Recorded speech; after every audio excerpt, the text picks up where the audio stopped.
Hello everybody, मेरा नाम है योगेंद्र राजपूत और मैं आपके लिए लेके आया हूँ आरपीएफ 2024 कांस्टेबल और एसआई परीक्षा का परीक्षा पैटर्न। जी हाँ दोस्तों, जैसा कि आप जानते हो कि आरपीएफ एसआई और कांस्टेबल में आपने फार्म भर दिया। तो दोस्तों, अगर आपने भर दिया फार्म तो क्यों करते हो देर। मैं आपके लिए लेके आया हूँ बिल्कुल आरपीएफ का सिलेबस। जैसा कि आप जानते हो कि परीक्षा की तैयारी तो हर कोई करता है, लेकिन पास वही होता है जो सिलेबस के अकॉर्डिंग पढ़ता है। जैसे कि आप जानते हो कि हर एक मंजिल तक का पहुंचने का एक रास्ता होता है, उसी तरह से ये सिलेबस आपकी मंजिल तक का पहुंचने का रास्ता है। जी हाँ दोस्तों, तो मैं आपके लिए लेके आया हूँ वो रास्ता जिस पे चलकर आप पास हो जाओगे। बिल्कुल जी हाँ दोस्तों, आप पास हो जाओगे। तो दोस्तों, मैं आपके लिए लेके आया हूँ आरपीएफ परीक्षा का पैटर्न, यानी कि संपूर्ण पैटर्न। तो दोस्तों, मैं आपके लिए सबसे पहले ये बताने वाला हूँ कि आरपीएफ कांस्टेबल परीक्षा का पैटर्न कैसे रहने वाला है। 120 प्रश्न रहते हैं परीक्षा में, यानी कि 120 प्रश्न आएंगे।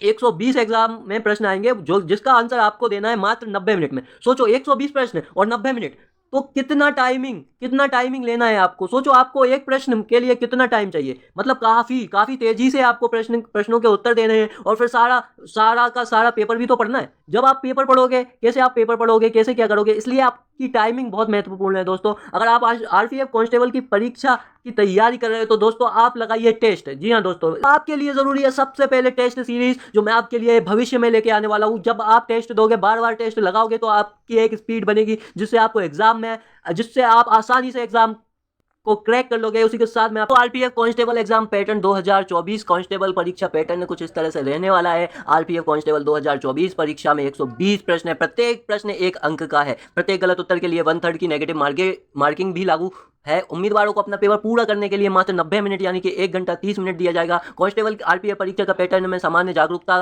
के 50 प्रश्न रहने वाले हैं, अंक गणित के 35 और सामान्य बुद्धि एवं तर्क के भी 35 प्रश्न रहने वाले हैं, जो कि एक अंक के होने वाले हैं। मतलब कि 50 अंक सामान्य जागरूकता और अंक गणित के 35 मिला के टोटल हो जाते हैं। जी हाँ दोस्तों, टोटल हो जाते हैं 120 नंबर। सो दोस्तों, 120 नंबर का ये पेपर रहने वाला है। एसआई एग्जाम परीक्षा पैटर्न भी कुछ इस तरीके से रहने वाला है, जिसमें कुल वास्तुनिष्ठ बहुविकल्पीय प्रश्न 120 रहने वाले हैं। प्रत्येक प्रश्न का 1 अंक का रहेगा और उसमें भी 1/3 की नेगेटिव मार्किंग रहने वाली है। परीक्षा की समय अवधि भी इसमें 30 मिनट रहने वाली है। तो दोस्तों, हम कह सकते हैं कि लगभग सेम सिलेबस रहेगा। तो हम इस देखते हैं सिलेबस में है क्या। आरपीएफ कांस्टेबल का सिलेबस और ये एसआई का लगभग सेम है। तो हम इसमें देखते हैं विषय। सबसे पहले सामान्य बुद्धि और तर्क देखेंगे। इसमें सिलेबस में उपमा, स्थानीय दृश्य और अभिविन्यास, समस्या समाधान, विश्लेषण, निर्णय लेना, दृश्य स्मृति, सामान्यताएं और अंतर्भेद, भावपूर्ण अवलोकन, संबंध, अवधारणाएं, अंक गणितीय तर्क, मौखिक एवं अलंकार का वर्गीकरण, अंक गणितीय संख्या श्रृंखला।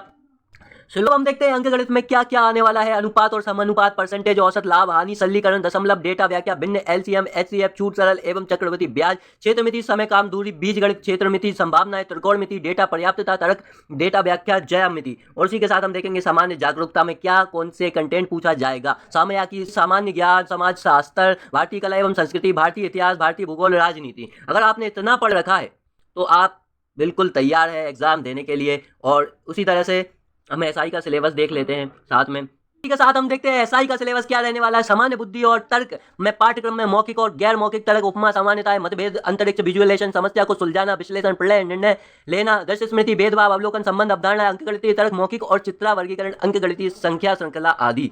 और उसी के साथ हम देखते हैं दूसरा सब्जेक्ट में क्या क्या कंटेंट आएगा। संख्यात्मक योग्यता और डेटा व्याख्या, संख्या प्रणाली, पूर्ण संख्याएं, दशमलव और भिन्न संख्याएं में बीज संबंध, मौलिक अंक, गणितीय सक्रियता, प्रतिशत, अनुपात और समानुपात, औसत, दिलचस्पी, लाभ और हानि, छूट, टेबल्स, ग्राफ, क्षेत्रमिति, समय, काम और दूरी। तो दोस्तों, इतना संख्यात्मक योग्यता और डेटा व्याख्या में पूछा जाएगा। सामान्य जागरूकता में भूगोल, अर्थशास्त्र और रोजमर्रा का विज्ञान, वैज्ञानिक अनुसंधान, राष्ट्रीय अंतरराष्ट्रीय संगठन, इतिहास, राजनीति, संविधान, खेल, कला एवं संस्कृति के बारे में पूछा जाएगा। और इसी के साथ हम देखते हैं आरपीएफ में एसआई परीक्षा की माप का परीक्षण पुरुषों के अनुसार कैसा रहेगा। यूआर ओबीसी वालों के लिए ऊंचाई 165 सेंटीमीटर होनी चाहिए, जबकि छाती की माप 80 से लेकर 85, यानी कि 80 बिना फुलाए और 85 फुलाकर। एसटी में 160 सेंटीमीटर ऊंचाई रहेगी। छाती की माप 76 से लेकर 81 सेंटीमीटर रहेगी।